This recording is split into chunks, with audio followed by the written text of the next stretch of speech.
I'm going to start. My name is, for those that don't know, Juan Tauri, Associate Professor in the Public Policy Institute. A kind of a recently arrived in February. I was given this job, volunteered army style, to convene the seminar series for the Institute. So this is the first one of what will be a regular, I think, monthly event from now to the end of the year and following into next year as well.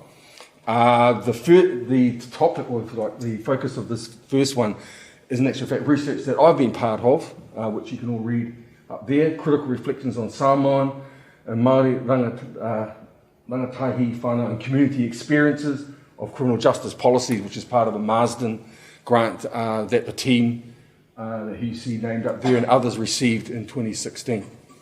Okay, so I'm just going to step aside now and invite Dr. Robert Webb from Criminology here at Auckland, University of Auckland to start the ball rolling. Thank you.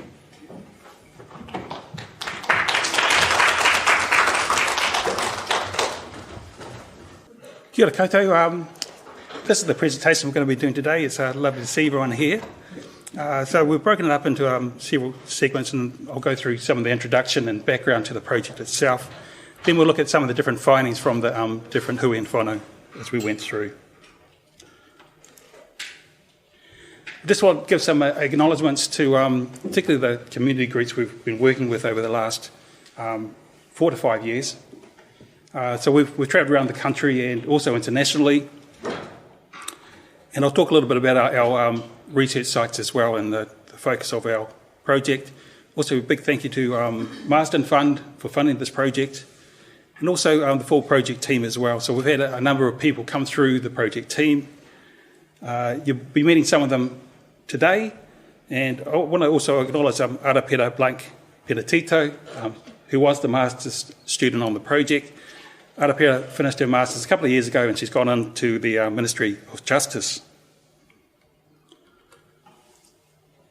So overall, when we were thinking about doing this project, originally we put the proposal in 2016 and it was funded, so we spent 2017 actually doing the community consultations. We wanted to do an international project, so often when we look at crime control policies that look at ethnic minority populations as problems within a nation, and we wanted to be more aspirational. We wanted to move away from the deficit focus itself. So we wanted to look at the ways in which our communities think about crime control and experience crime control. The focus is on Samoan and Māori communities. We've looked at New Zealand nationally. We looked at Australia, so the Gold Coast and Brisbane, and also California in the USA. So we're looking at the narratives and experiences of youth justice within those jurisdictions. The focus is using Māori and Samoan cultural paradigms to do the analysis. So once again, it's trying to move away from the way in which the state has built a narrative around crime control of our populations, our communities, to try and understand our experiences, our stories, our narratives. So kaupapa Māori and Talanoa are our methodologies. We've used this to frame our research. It's also trying to develop new theoretical insights. So one of the important aspects, I think, is an international dimension. So do international comparisons, and also building the research capacity. So we'll also have Naomi speaking about some of her research from her PhD as the PhD student on the project itself. If you want to look at more information on the methodology, our proposal itself, the master proposal, we published it as a journal article. So you can see the actual research design and the proposal itself published in this article here. So the different sites, so we travelled throughout New Zealand. We did have a bit of an issue. One of the reasons why we're still finishing off the research is because of COVID, the pandemic. So we slowed down for 2020, 2021. Our communities in particular were heavily impacted by the pandemic, and that has slowed up the research. But we've managed to get to the major cities. So Sailor has travelled to Los Angeles, in Brisbane, managed to do a lot of the research before the pandemic, thankfully.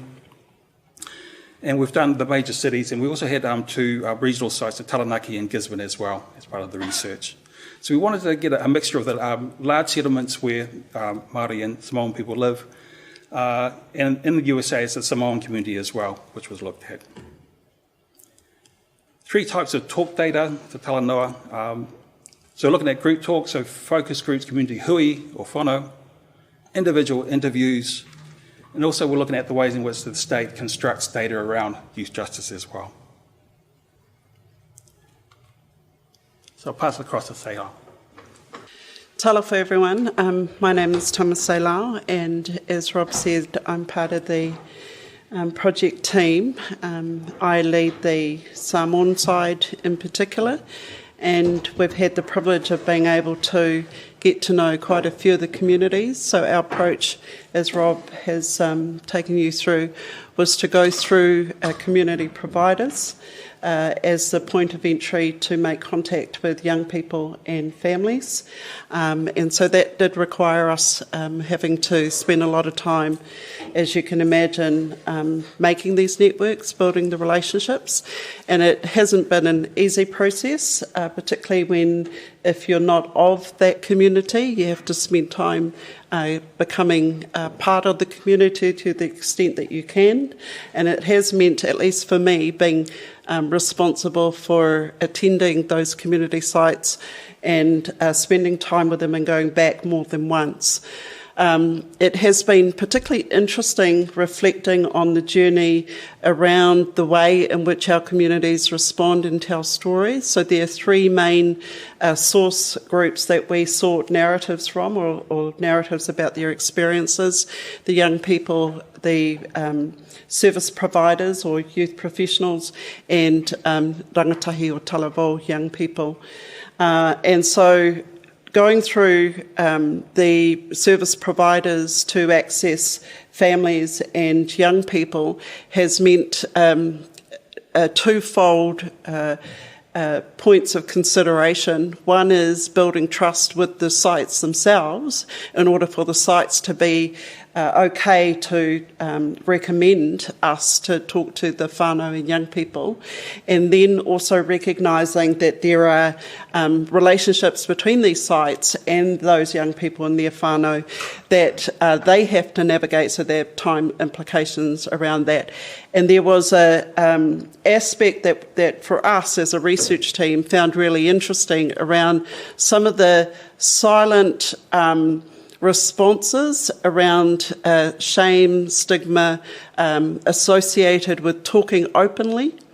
And that didn't just come from whānau and young people, it also came from the youth providers. And so what was interesting was thinking about how some of those youth providers, the leaders of those youth providers, were also young people that had gone through the system themselves, and you'll hear some of their voices. So even though they were speaking as providers wearing that hat, they also inevitably shared some of their own history in stories in the process of having the talanoa or having the kōrero.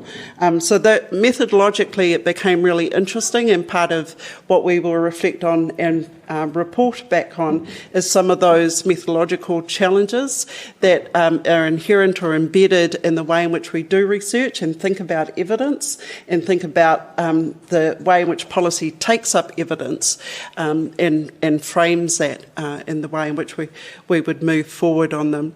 So for now, some of the preliminary findings that are falling out of the data that we've collected, there understandably is a lot around this notion of culture, and as articulated by one participant that Naomi will take you through, the notion that culture matters, and it's about unpacking what our people are talking about when they talk about culture in the very nuanced way that they understand that and its relationship to policy and systems. So In the Samoan context, there's a lot of framing within the Samoan language, so the use of language to articulate those nuances was considered important, and for many of our Samoan respondents or Samoan participants in all three countries, there was a lot of the Samoan language that was used. So part of our challenge was weaving, that we're having right now, is weaving some of the kind of the narrative using this bilingual reporting approach to ensure that we get the nuancing, the Englishing of our Samoan and the Samoanising of the English, so to speak. So e fofo le alamea means that the alamea is it's not a sea urchin, it's a, is it a sea urchin? Okay, I'm thinking of the kinna, it's not the kinna, it's a sea urchin. Okay, it's got spikes on the back of it, and if you stand on it on the alamea and it pokes into your skin, it's poisonous. And so what you would do is you would turn it around and then you would rub the belly of the alamea, which has some substance that will come out and will actually heal the wound, right?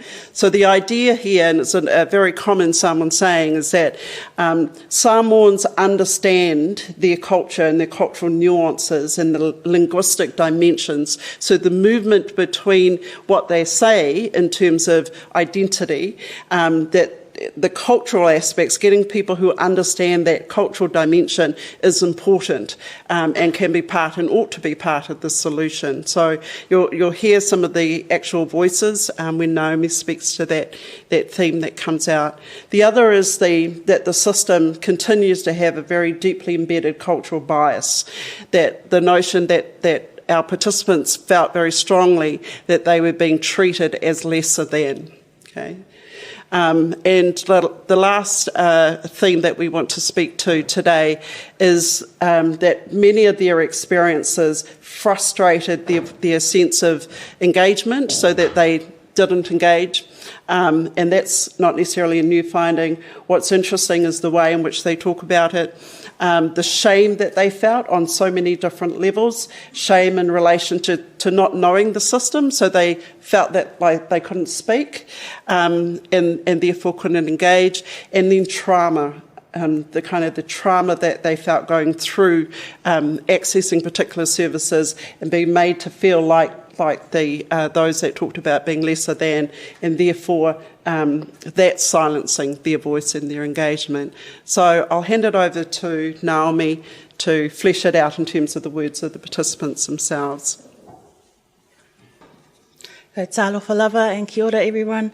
I'm Naomi Fuamatu. I'm the PhD student for the Marsden project, so I'll be talking specifically to the themes, the three themes that Sailao has shared that arose from our talanoa and dialogue with young people, Samoan young people, ainga, family members, and youth justice professionals. So this was a common theme, particularly amongst our youth justice professionals. So when we think about youth justice professionals, to give a bit of context, those that responded included youth advocates, lay advocates, and also youth community workers. And quite a few of them had extensive experience working in the front line with Samoan communities, ainga and families. And they spoke around the importance of the Samoan culture and how they wanted to see more opportunities to be able to use Samoan culture within the space of YJ. So I'm going to share some of the talanoa quotes or talanoa that has come from this particular theme around culture matters, and this is from one of our YJ professionals. So to me, if the system is serious about solving the criminal issues for our Pacific people, then make sure to bring our culture up here to discuss it. Like for me, when I ask these young Samoans or Tongans, how well do you know your culture? Oh, I know respect, I know family, I know where I come from. But the problem is, when the law doesn't value culture the way we think, the culture become a problem to us. And I think instead of bringing the culture in as a medicating factor, and let the system know, let the Palangi know, our culture can be a solution. If you're serious, give it fair consideration. So as Sailao mentioned, the community believing that the solutions are within our ainga and our family. And often our professionals talked about the beauty of using your Samoan culture as a way to guide your practice, as a way to engage with your families, and often it wasn't always valued, and this is what he was talking about here, was that they need to see the value of it.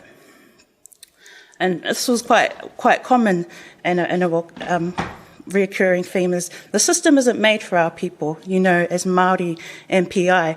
I find that they put the wrong social workers in the wrong family homes, people that are so, culturally just not sensitive.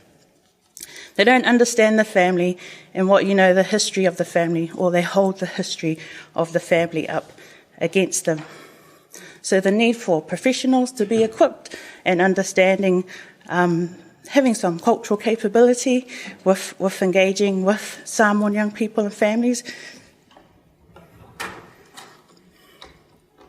And I'll just emphasise, some of the bold points here to summarise, again on this theme.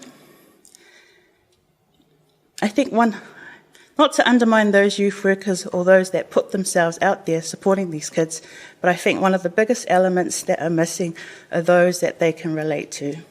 Just those that know the places that youth offenders refer to a lot. Those particular challenges, the mind states, the upbringings, the lifestyles, there's so many different kind of elements that need to be weighed up before you can support the person.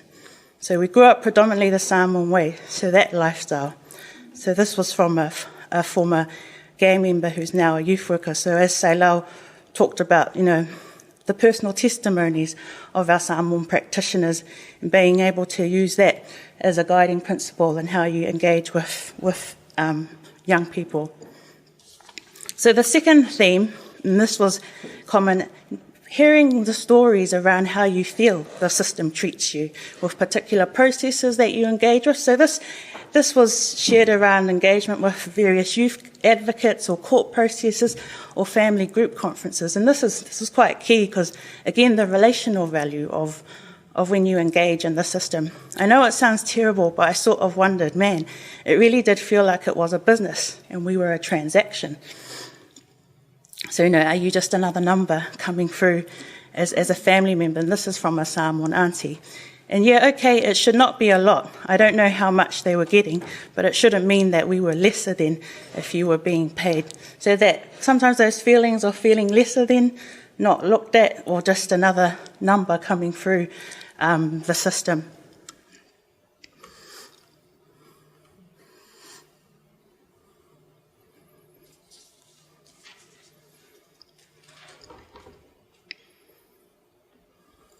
So the final theme that also was common around the frustration, trauma and shame that comes up. So a lot of our participants shared around the feeling of mā, similar to whakamā and Māori mā, the sense that there was a shame associated to your experience of going through the system, not wanting to disclose to your ainga that you'd gone through this experience. And so, we really valued in those talanoa sessions that they were able to open up about how they, particularly when they're recanting or drawing on their experience, what they share to us. And so I'll just summarise some of these key points. I just feel like it's really hard for young people to navigate a system that wasn't made for them. So again, coming up around the incompetence of the system that doesn't acknowledge actually the hardships that they have to go through with the family within the Samoan culture, like ethnic group, because they're all quite ashamed to speak on. That's why they reject it, because they are quite ashamed of what they don't know. This is just the final comment from a young person. So for a young person, there's multiple procedures and processes that you kind of have to go through.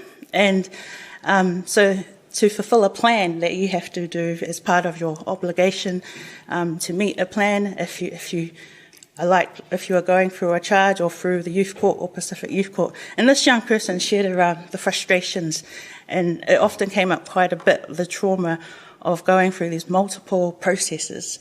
And it's not always just a straightforward process as they had thought or promised it would be. It was just multiple procedures that can get quite overwhelming for a young person. I did go to this anger management course, so this was part of her fulfillment of her plan that I had to do for the judge. Because it was traumatizing, the lady called me crazy, the counsellor, and it was traumatizing. I had to go there for like 8 weeks every Monday. The lady was like trying to force things on me. She forced some kind of religion on me. I told my auntie, and she put in a huge complaint. I mean, what if I didn't have my auntie there? And so for this young person too, it was her experience was her first offence and first encounter, and she had quite a supportive network around her. So this is one of a few kind of successful cases, because she was eventually discharged, but the family kind of made a point around, well, you know, if she didn't have that agency, how about other young people that don't necessarily always have that support or can voice those frustrations? And so but this was quite common. And also in Talanoa, just want to share some insight around, because I worked closely with the Auckland data of meeting with professionals, young people, and ainga, and I had to do that some of them over Zoom. And so I felt really privileged and blessed to be able to have family share these stories with me, and also professionals kind of share their experience and sharing the stories in Talanoa around, our young people. And this kōrero was very important, because for Samoan communities, there's a very big gap in research of being able to reflect on how these processes impact us. So those are some of the beautiful findings that have come up from our Talanoa. So I'll pass it on to Juan now. So I'm going to move now to talk about some of the interesting material that Rob and I have gathered from our engagement with the rangatahi and whānau, the Māori component of the project. And we're almost bang on time, which is really cool. So I'm going to try and leave at least 20 minutes for questions, and I expect, especially the MPP students, I expect a question from each one of you, and you will be graded on it. I want to make a couple of insights, if I may, on my colleagues, Naomi's dialogue. Okay, the really, I think, rich and interesting findings from their engagement with the Samoan community, the providers especially, and the young people in the whānau. The issue around cultural competency within practice, and this applies also to Māori. And one of the issues I think I tried to drive when I worked in government many years ago, which usually got poo-pooed, especially by certain agencies. So I'm being clever, I'm not naming them because RNZ's here. You generally get in trouble. But we would always argue for, and of course their response to evidence of the lack of cultural, if you like, what's the word I'm looking for? The lack of the ability of the state to develop programs that meet the needs of particular communities like Samoa, Tonga, and Māori, right? And the reaction and response is generally one of a number of things, and I'm going to talk about those in a moment as we go through the slides. But their backup, if you like, response is cultural competency training. All right, so being trained to be culturally competent or aware. Courts were really, I've just named one, Department of Courts were fantastic at this. Their solution to what was evidence of, for example, a potential bias within sentencing was cultural competency training. And what we argued for was, in actual fact, culturally embedded officials, which is very, very different. Those who actually grow up in these communities, who speak the language, okay, who know the tikanga, okay, who then can apply, who can engage much more meaningfully with these communities. So I'll make that point, all right? So on one hand, the state's response often to our charge of its lack of cultural context is cultural competency training, which, like for the police, for example, when they go through their training, I think they get, 2 days or a few hours or something like that. And the other thing I think that was really interesting, because I'm aware that, of course, this is the Public Policy Institute, so we do have to kind of talk around policy solutions.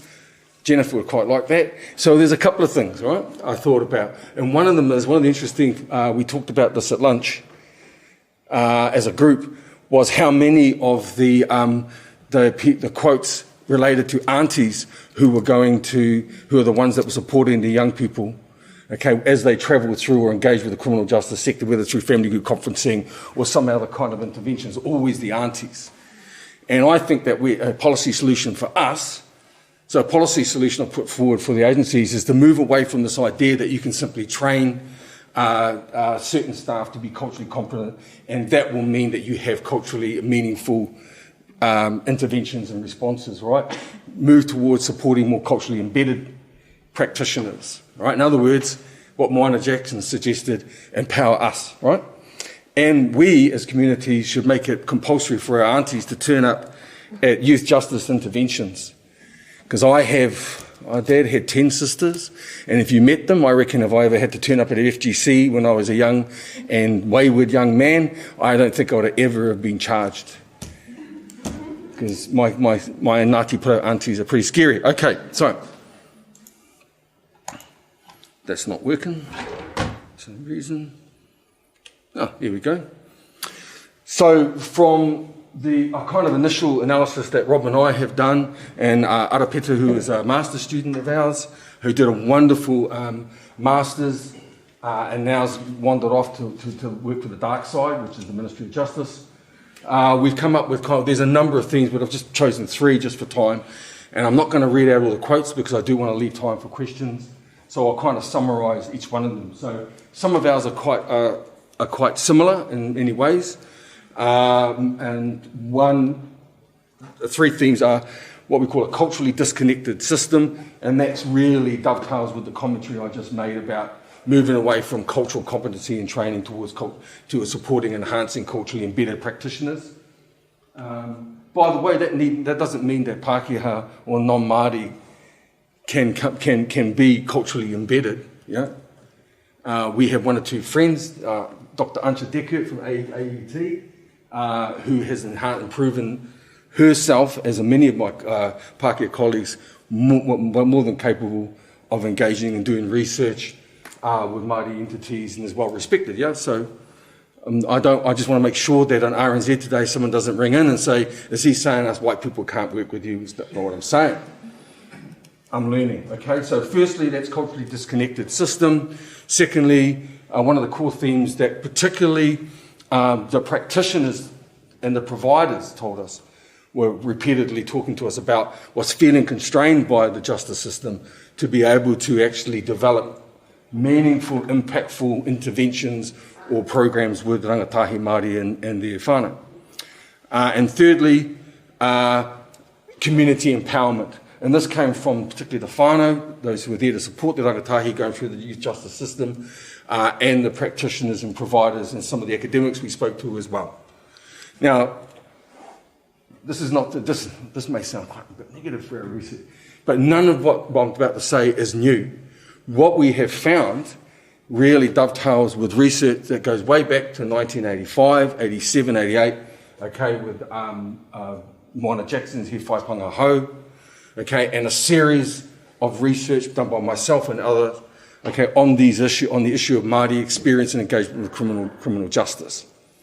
Okay, and rather that being in some way a negative in relation to our research, it does say that despite all the work that's been done, or the strategic and policy work that's been done, has had to try and deal with 2 things.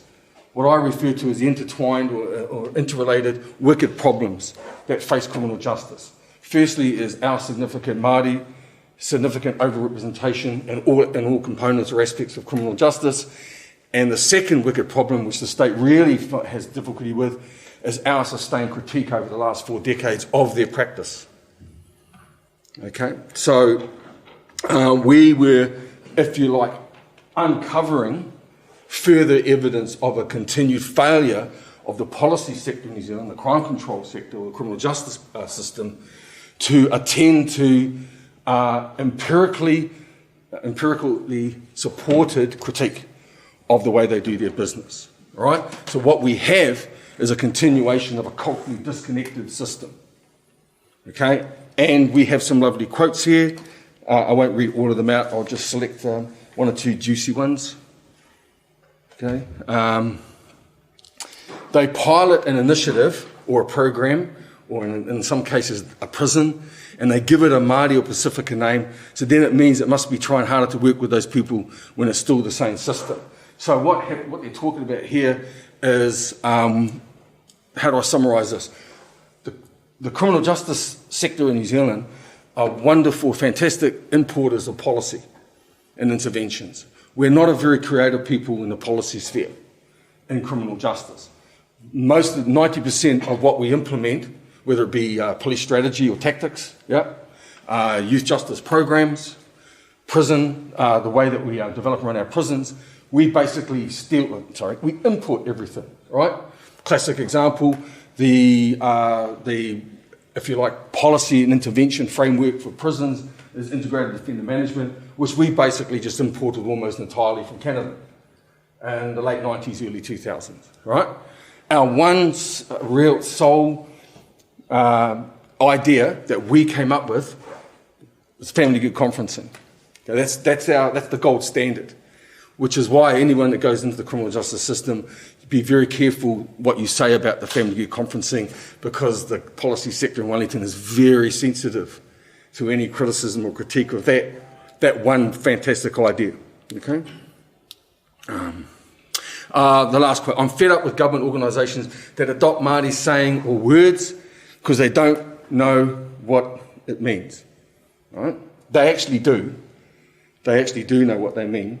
A classic example of that is in the early 2000s when corrections were importing the ION model from Canada. For those of you who don't know, the Integrated Offender Management System is a multi-streamed process for dealing with people once they're sentenced, okay, and especially when they go into the prisons. So basically it sets out a whole process, for example, for when you're received. There's a whole series of tests to find out what your criminogenic needs are. Okay, those are the drivers you're offending, so they can match you with programs. And then it follows you. Supposedly, you have an integrated plan which follows you from reception to when you move out of the prison. Right? Okay, and there was a lot of disquiet and discomfort within corrections at the time. Okay, about the fact that they were importing this process entirely in its entirety from another jurisdiction, with no focus on the fact that we have a very diverse prison population. Well, not really, because half of us are Māori, but okay, not being able to attend to the needs of particular groups. And so what they did was to try and offset this criticism from the Māori staff within corrections, was that they took some of the key terms that, for example, they had that they were using to develop, for example, the psychotherapy programs, and gave them Māori word names. But they didn't really match with what they were what they meant to Māori. Does that make sense? Yeah. So that was kind of a common process in the policy sector when I was in there.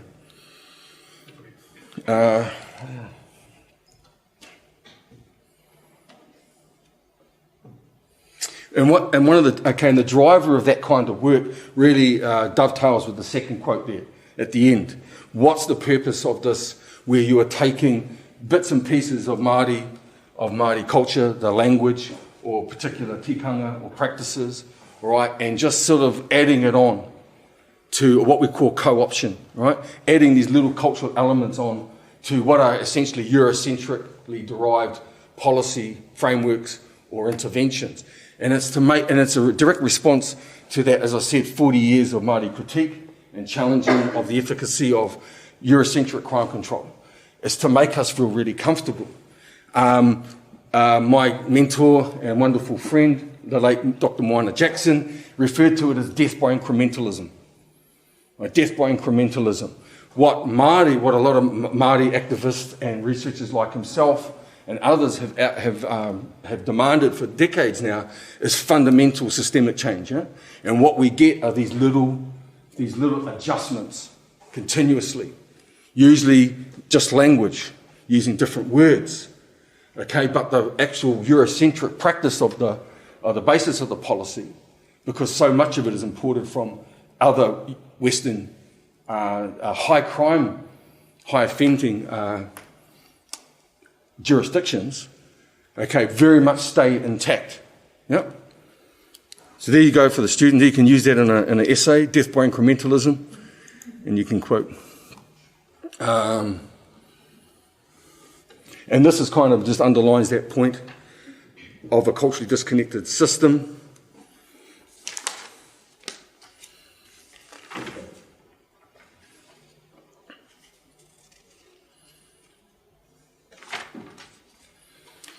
I'll move on so we have some time. The second theme was that we've got quite a bit of data for, but I've only got a few quotes here, is this idea of being constrained by the justice system.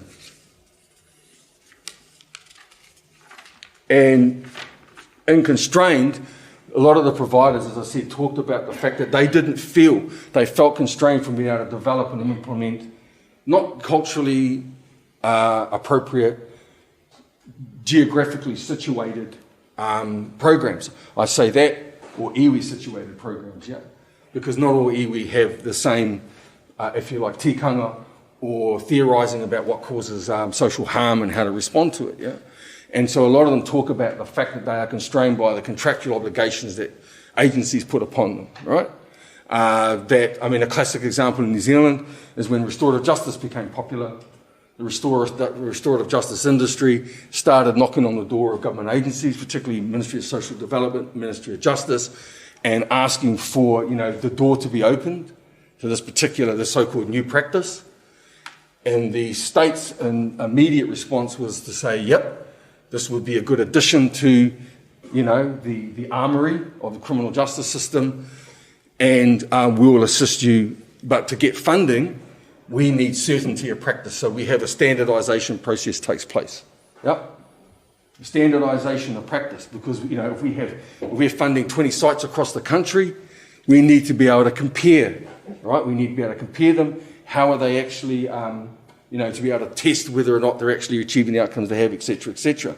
What happens with standardisation is that they develop their standardisation protocols around already existing programs in other jurisdictions, which of course don't look anything like how Māori or Pacifica peoples do restorative justice. Does that make sense?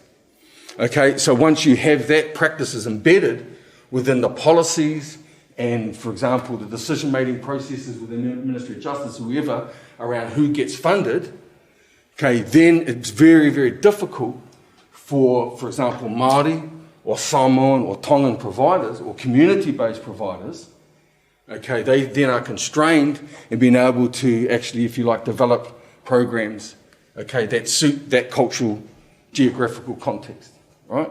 So this is what we mean by constrained by the justice system. Yeah. I'm kind of collapsing everything because I've got 2 minutes. So, community responses. As I said in my summary at the beginning, my opening statements, what we found really dovetails with already existing research, Moana Jackson's in particular. By the way, look out for, he's actually done, for those of you who don't know, a retrospective study. Okay, he's repeated, if you like, the 1998 research. For those of you who don't know about that research, so I think there's a few of you here probably not born till after 2000.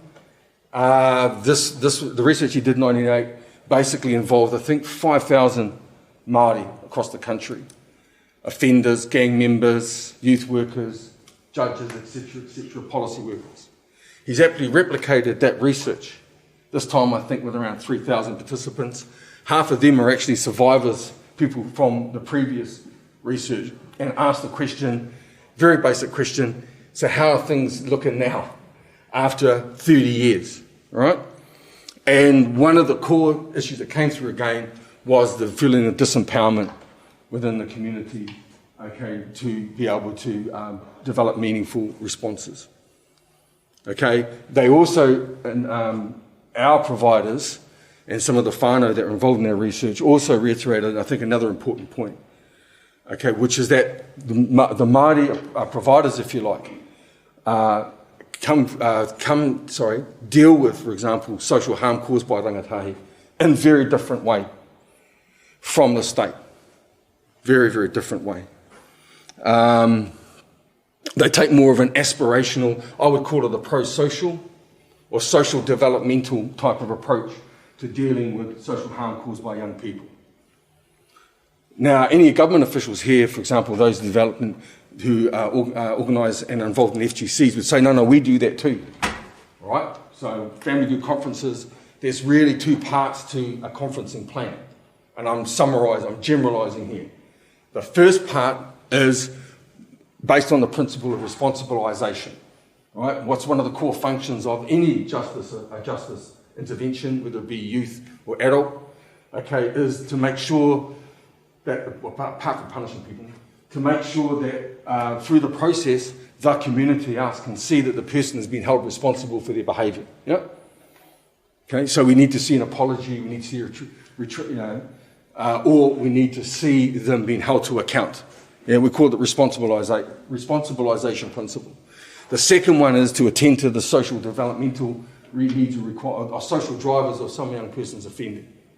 Okay, so that part of the FGC plan is, okay, so what are the things that are happening to this individual, their family, their wider family, okay, that we may attend to, okay, that will reduce the likelihood that they'll end up in the youth court and later on adult court because of that part of the plan. In a lot of cases, and this is research that's been done by non-Māori researchers out of Victoria University, okay, demonstrated that about 60 to 70% of that element or component of FGC plans is not attended to.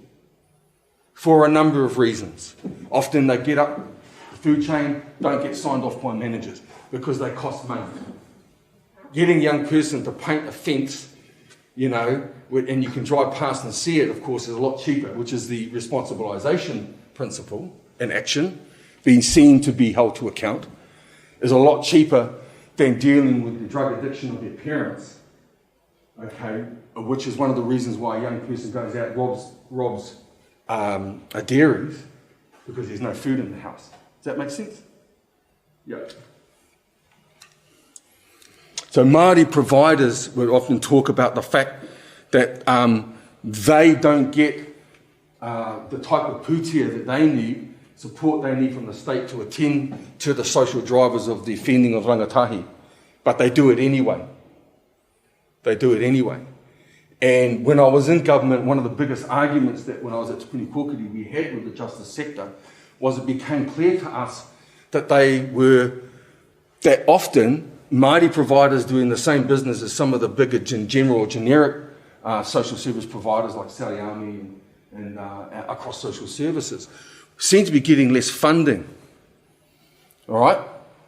Or we're getting contracted to deal with less clients. And in a very telling drinkies that I had with some MOJ and MSD, Ministry of Social Development officials, confessed that we know we can pay them less, or the contractors less, but we know that they'll still do more. Te Whakaruruhau, the Māori Women's Refuge in Waikato, was a classic case study, if you like, evidence of this practice, of this them knowing. It's all you won't find it in print. Okay, that was something that they knew. So when they negotiated with them, Te Whakaruruhau, Māori Women's Refuge in Waikato, basically showed me what they were being paid, and they were being paid per client, how many clients they were. They were getting paid for about 20 to 30 individuals a month, less than some of the general providers in that area. But they were dealing with they would literally had a no turn away protocol. Does that make sense? This was known within government. Okay, I'm just going to end on this so we can have some questions. One of the core issues I think that we want to put forward as constraining the criminal justice sector in relation to how it develops its policy in relation to Māori and Samoan, and I would argue probably most specific communities, is the very narrow framework, okay, that the policy sector works from in relation to this issue of cultural identity and cultural practice.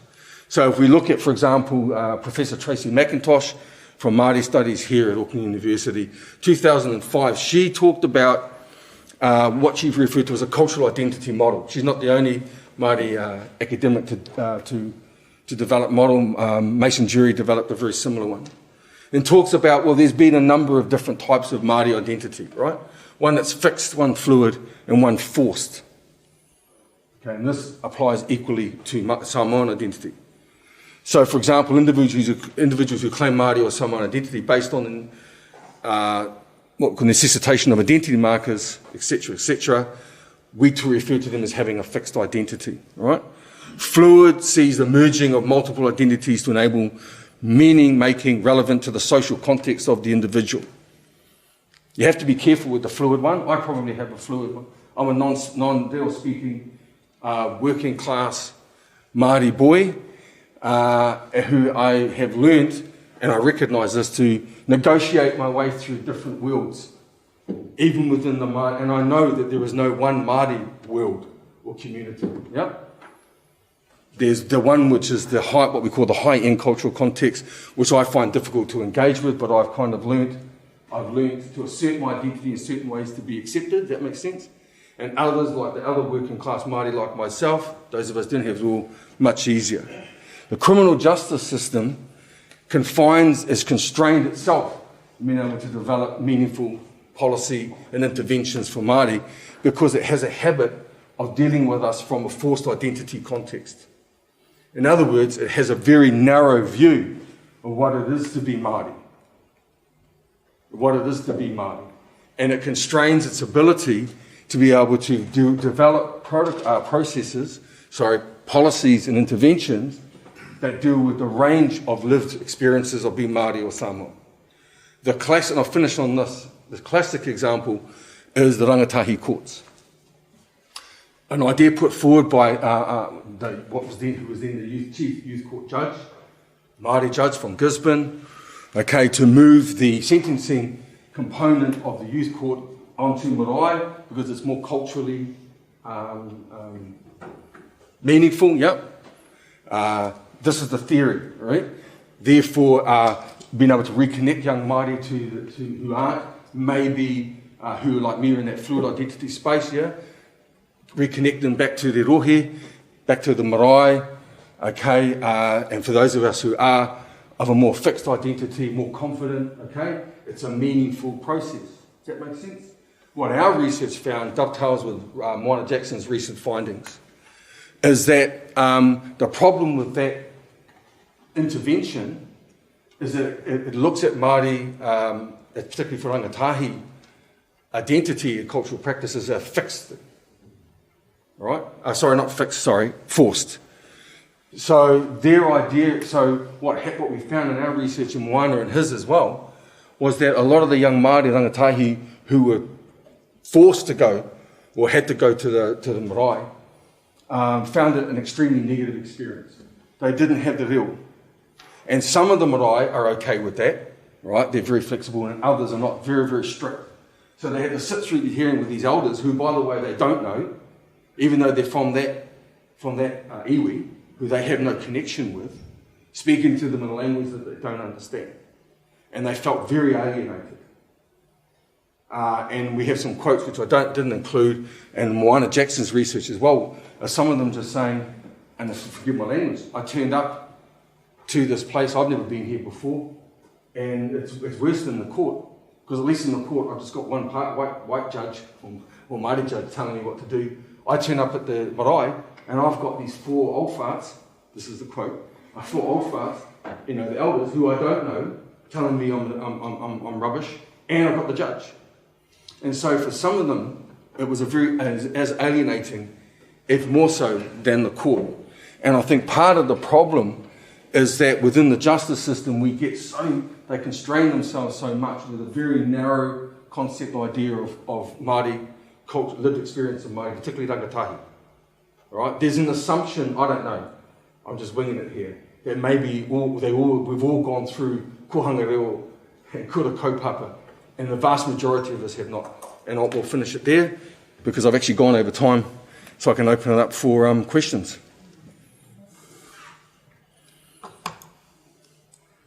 If there are no questions, I'm going to start. Oh. Yes? I have a question on the sample. Yep. So I like your point, Juan, about making comparisons, and just speaks to some of the people in this room that are taking comparative public policy.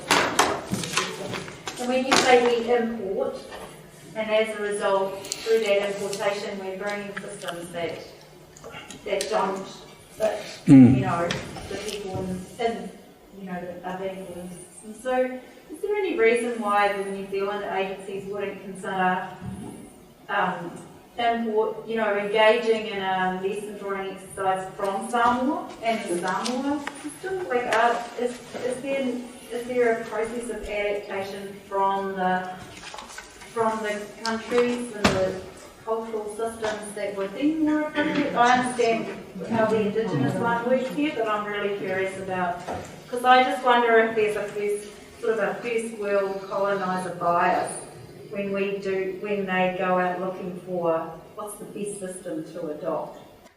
Short answer is yes. There is a bias, obviously, but it's how you work through that bias and the impact. So in terms of the comparative analysis and exercise, again, it's making sure that you're comparing apples with apples, right? So the Samoan case in Samoa, if that's what you're talking about, Samoans in Samoa, their situation in relation to social control policies or crime control policies in responding to a state-centric setup is still very much, if I may say, in the early stages of coming to grips with that. If anything, the challenge for the Samoa government and the Samoa people in Samoa is finding the spaces to be able to openly critique the structures of authority that they have set up within the particular political, social, cultural system. So there are huge differences in that context to the context in Aotearoa New Zealand, which is why we didn't look at the Samoans in Samoa for the study. We are comparing Samoan experiences of YJ systems similar to Aotearoa New Zealand, so Australia and the US. And so in that case, Samoans are migrants in the recent times. Their experience of the state, their experience of criminal justice systems are as migrants.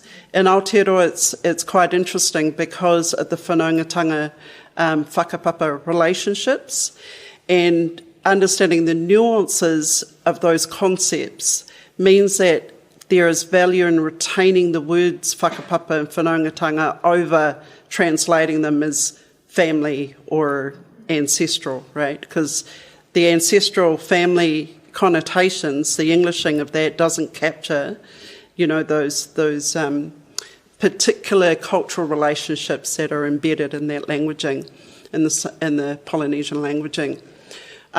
So it really does depend on where you come at the question of comparative analysis. And so that's part of the challenge that we are going through.